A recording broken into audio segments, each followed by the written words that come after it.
1,52 million de ringgits de dommages et intérêts, ce qui équivaut à 320 000 dollars américains, soit 2,7 crores de roupies indiennes. Ce que j'ai fait, et il m'a déjà donné l'argent le 7 novembre.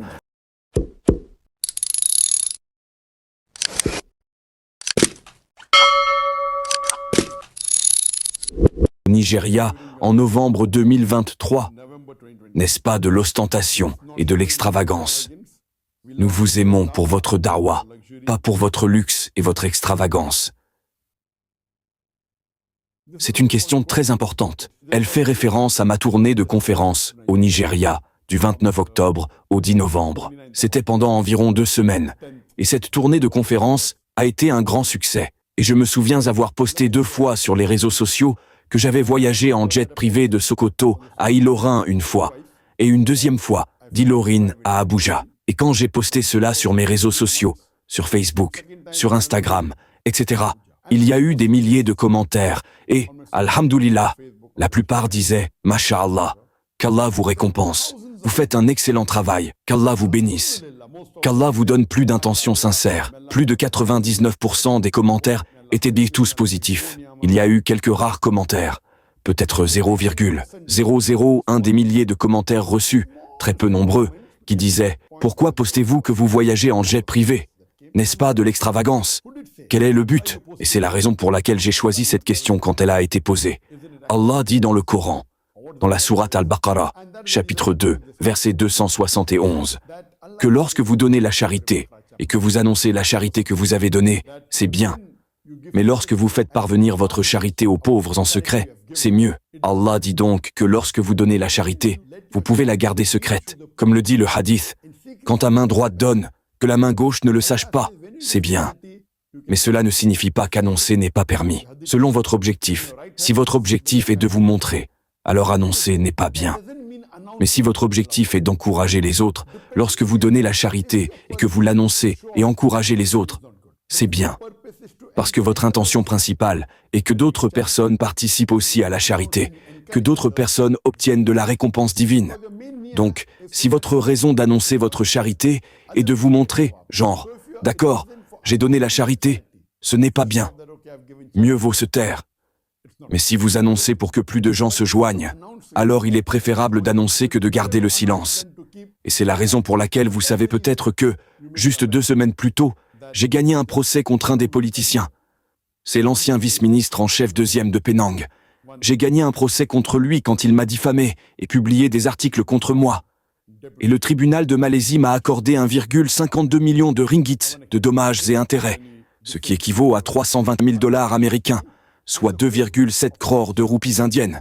Ce que j'ai fait, et il m'a déjà donné l'argent le 7 novembre, c'est que j'ai fait don de la totalité du montant pour la cause palestinienne. La raison pour laquelle j'ai annoncé, c'est pour encourager les autres aussi à participer, que j'ai fait un don et que d'autres suivront. Ce n'était pas pour me montrer. De même maintenant, quand vous analysez que j'ai posté 2 fois, à 2 occasions, que j'ai voyagé en jet privé, si vous connaissez mes discours, je parle toujours de simplicité. Il ne devrait pas y avoir d'extravagance. Il ne devrait pas y avoir de luxe inutile. Si vous parlez d'extravagance, laissez-moi vous dire que je n'ai pas payé un seul centime pour ce jet privé. L'autre voyageait en jet privé. Il n'y avait que 13 sièges, alors moi et ma famille les avons rejoints. Si nous ne les avions pas rejoints, nous aurions peut-être dû payer le billet d'avion pour voyager en avion conventionnel ou commercial. Donc dire que j'ai dépensé plus est totalement faux. Je n'ai pas dépensé plus, j'ai économisé de l'argent. Ce n'est donc pas du tout de l'extravagance. Mais pourquoi l'ai-je posté? Si vous voyez, je dis toujours, et je dis aux gens, veillez à ce que votre vie soit simple, même si vous pouvez vous permettre la classe affaires. Voyagez en classe économique. Et je le fais. Par la grâce d'Allah, je peux me permettre de voyager en première classe. Mais ce que je dis aux gens qui voyagent en classe économique, c'est qu'une classe affaires est normalement 4 à 6 fois plus chère que la classe économique. Si vous voyagez en classe économique, avec un peu d'inconfort, ce n'est pas très grave, vous pouvez donner ce montant en charité. Et c'est ce que je fais. Dans toute ma vie, une seule fois, lors d'une urgence, je devais être dans cette ville et il n'y avait pas de billets disponibles en classe économique. J'ai voyagé seulement une fois dans toute ma vie, au cours des 30 dernières années de mes voyages, où j'ai payé pour une classe affaires. C'est autre chose lorsque je suis invité par le gouvernement et qu'ils me donnent un billet en classe affaires, en première classe. J'ai beaucoup voyagé ainsi. J'ai été dans des jets privés de nombreuses fois, un nombre incalculable de fois. Non pas que je l'ai demandé. La raison est qu'aujourd'hui, le monde est devenu un village planétaire. Et vous constatez qu'il y a une tendance que vous voyez sur les médias sociaux, que ce soit Facebook, Instagram, WhatsApp, YouTube, où les gens essaient de chercher des modèles. Et nous constatons que malheureusement, la plupart des gens que les autres suivent sont ceux qui ne sont pas sur le droit chemin, que ce soit des chanteurs de rock, des acteurs, des danseurs, des chanteurs de pop, ou peut-être des sportifs, etc. Nous constatons donc que cette tendance existe. La raison pour laquelle je l'ai fait, c'est que par la grâce d'Allah subhanahu wa ta'ala, et le poste lui-même dit Masha'Allah, c'est la grâce d'Allah quand vous constatez que normalement ces choses arrivent à ces célébrités que les gens admirent. Donc ici, ma raison principale en postant cela était de montrer qu'Allah subhanahu wa ta'ala donne la faveur même à ses serviteurs. La raison principale n'était donc pas de me montrer. La raison principale était de dire au monde que lorsque vous travaillez dans le sentier d'Allah subhanahu wa ta'ala, lorsque vous vous efforcez dans le sentier d'Allah subhanahu wa ta'ala, lorsque vous allez répandre son message, Allah ne vous donne pas seulement des bénédictions dans l'au-delà, Allah vous en donne aussi dans ce monde. Comme Allah le dit dans le Coran, si vous vous efforcez pour cette dunya. Allah dit dans la sourate Al-Baqarah, chapitre 2, verset 200, que si vous vous efforcez pour cette dunya, Allah vous donnera la dunya, mais ne vous donnera pas l'akhira. Et Allah dit que si vous vous efforcez pour l'akhira, Allah vous donne l'akhira et la dunya. Je dis donc simplement au monde que je suis un prédicateur. J'ai sacrifié ma vie pour Allah subhanahu wa ta'ala. Je le fais pour l'akhira. Mais voyez la bonté d'Allah subhanahu wa ta'ala. Voyez la faveur d'Allah subhanahu wa ta'ala. Que Inch'Allah, Allah me donnera le plus haut degré du paradis. Inch'Allah, nous prions pour cela. Nous ne savons pas, mais nous prions pour cela. Mais Allah me donne même dans cette dunya. Combien de personnes dans le monde ont voyagé en jet privé? Peut-être 0,00% sur les 8 milliards de personnes qui existent. Le pourcentage qui a pu voyager en jet privé est sûrement de 0,00%. Imaginez donc, Allah, nous ne faisons pas cela pour la dunya. Je n'ai jamais payé, sauf une fois, pour une classe affaires. Jamais payé pour une première classe, bien que nous puissions nous le permettre. Allah nous a donné la ni'ma. La raison est donc de montrer qu'Allah subhanahu wa ta'ala bénit même ceux qui s'efforcent dans son sentier. Ensuite, ce que nous avons aujourd'hui, c'est que nous admirons des modèles. Et le meilleur modèle pour les musulmans est Muhammad, sallallahu alayhi wa sallam. Notre bien-aimé prophète, Muhammad, sallallahu alayhi wa sallam, est le meilleur modèle.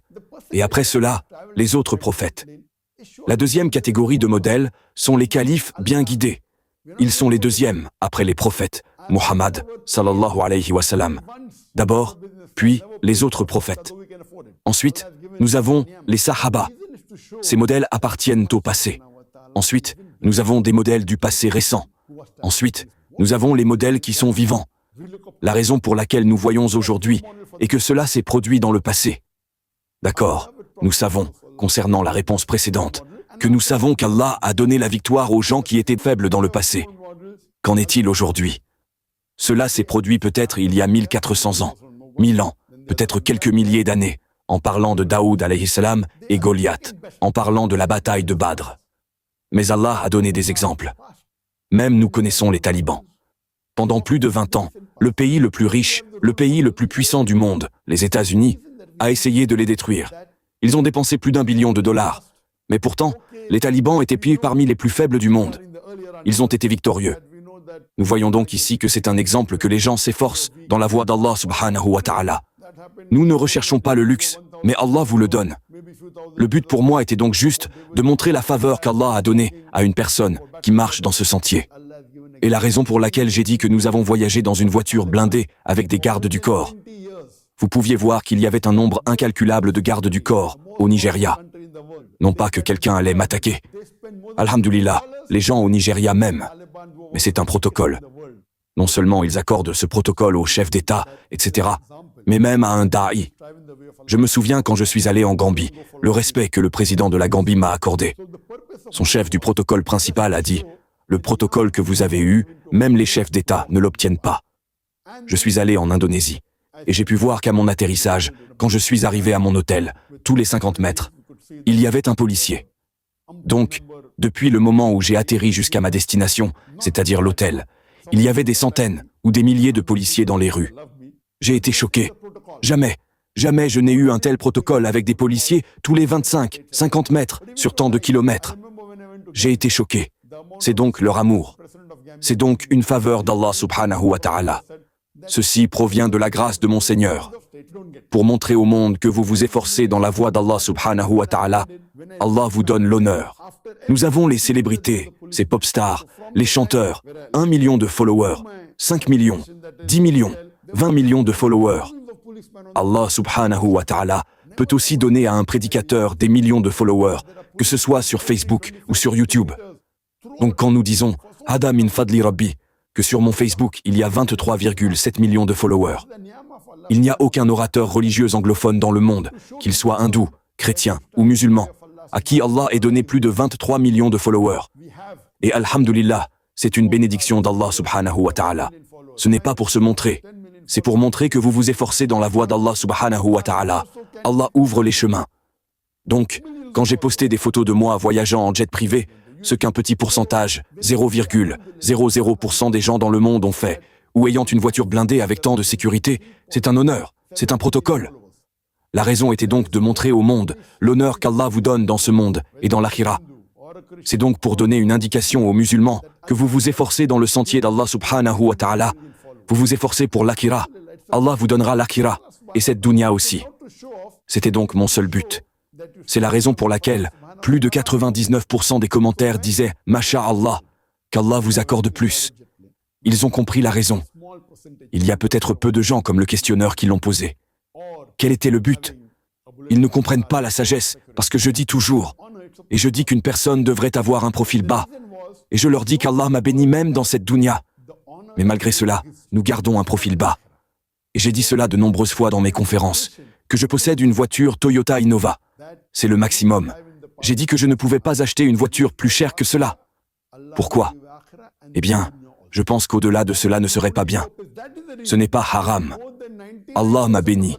Alors que je gagne des millions de ringgit et des milliards de riyals chaque année, je peux donc facilement me permettre une Mercedes ou même une Rolls-Royce avec ce qu'Allah m'a béni. Mais je possède une Toyota Innova. C'est le maximum. Je pense qu'au-delà de cela ne serait pas bien. Ce n'est pas juste. Mais nous savons que nous avons lancé une entreprise au Qatar pendant la Coupe du Monde. C'était l'année dernière, en 2022.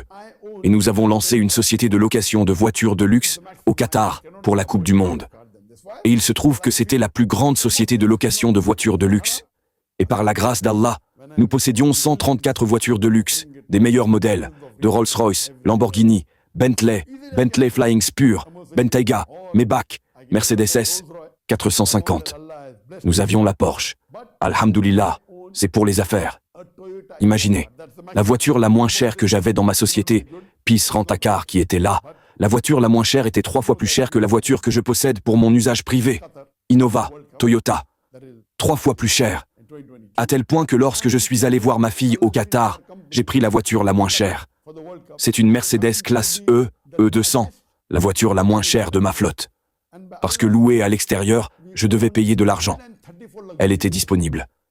J'ai donc pris la voiture la moins chère, et j'ai veillé à voyager dans la voiture la moins chère, si j'utilise ma voiture de la société.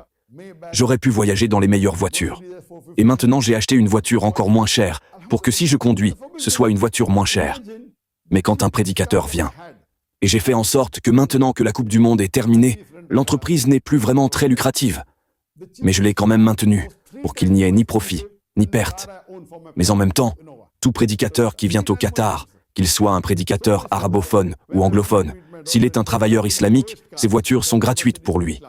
Et de nombreuses fois, de nombreux prédicateurs sont venus de différentes parties du monde. Nous leur donnons les meilleures voitures, pas des voitures de luxe, des super voitures de luxe. Ils s'assoient dans une Maybach. Ils s'assoient dans une Bentley. Imaginez louer une Bentley, ou une Maybach, ou une Rolls-Royce. Pour une journée, c'est 9000 riyals. C'est 2500 $. Bien sûr, pour une personne normale, c'est rude. C'est de l'extravagance. Eh bien, ce sont les affaires. Nous nous adressons aux multimillionnaires ou aux milliardaires. C'est donc un marché de niche. Mais quand un prédicateur vient, je lui donne gratuitement. Pour moi, cela ne coûte que le prix de l'essence. Parce que la voiture est là, le chauffeur est là. Si personne ne vient, la voiture est quand même là, sans frais. Pour moi donc, le coût n'est que celui de l'essence, qui peut être de 60 rials, peut-être 15 $. Je donne donc la meilleure voiture au prédicateur, en fonction du prédicateur. Et ils ne se sont jamais assis, la plupart des prédicateurs, dans ces voitures de luxe haut de gamme. Je veux donc les honorer. Ce n'est pas pour le luxe, l'extravagance. C'est parce qu'ils sont des prédicateurs que je leur donne gratuitement. Bien sûr, vous ne pouvez pas vous permettre 2500 $ par jour. C'est trop cher. Votre billet d'avion en classe économique serait moins cher que cela, de n'importe quelle partie du monde d'où vous venez au Qatar. Ce sera sûrement moins de 2500 $ pour une journée. Et, quand ils sont là pour une semaine, nous leur donnons le service complet. L'une des raisons pour lesquelles nous avons maintenu cette société de location de voitures au Qatar est de fournir un service gratuit aux prédicateurs. Bien sûr, voyager ou utiliser ces super voitures de luxe comme Rolls-Royce, Lamborghini, Bentley, très peu de gens le font. Mais personnellement, je ne m'assois pas dans ces voitures, bien que nous les possédions. L'entreprise est au nom de mon fils. Elle n'est pas à mon nom. Mais je donne juste un exemple. Nous voulons honorer les prédicateurs. De même, quand les gens qui possèdent le jet privé. Je me souviens quand une personne avait envoyé un jet privé en Afrique du Sud pour transmettre le message qu'au lieu du coût de cela, vous pouviez faire un don. Ils disent « Non, non, je donne aux célébrités ». Quelle meilleure récompense divine puis-je obtenir qu'en donnant ce service à un prédicateur comme vous dans le monde? Donc, ici, Allah donne sa faveur. Donc, quand nous avons ces publications, en plus des centaines d'autres publications, ce ne sont que quelques publications à chaque fois, pour montrer au monde qu'Allah subhanahu wa ta'ala bénit une personne qui travaille dans ce sentier. C'est un exemple pour les gens que c'est la faveur qu'Allah vous donne dans la dunya. C'est donc juste pour montrer au monde qu'Allah subhanahu wa ta'ala prend soin de vous. Vous veillez à ne pas être extravagant vous-même dans votre vie, mais Allah vous donnera quand même le luxe. C'est donc une bénédiction que mes enfants, nous ayons voyagé dans divers pays du monde. Ils ont été dans les meilleurs hôtels, 5 étoiles, 6 étoiles, 7 étoiles, hôtels 10 étoiles. Ils y ont été. En même temps, ils ont été dans des hôtels modestes. Nous les avons formés pour qu'ils soient prêts, en tant que prédicateurs, à être préparés à mener une vie simple. C'est la raison pour laquelle j'ai dit de nombreuses fois que moi, personnellement, pour moi et ma femme, nos dépenses mensuelles ne sont que de 500 $. Seulement 500 $.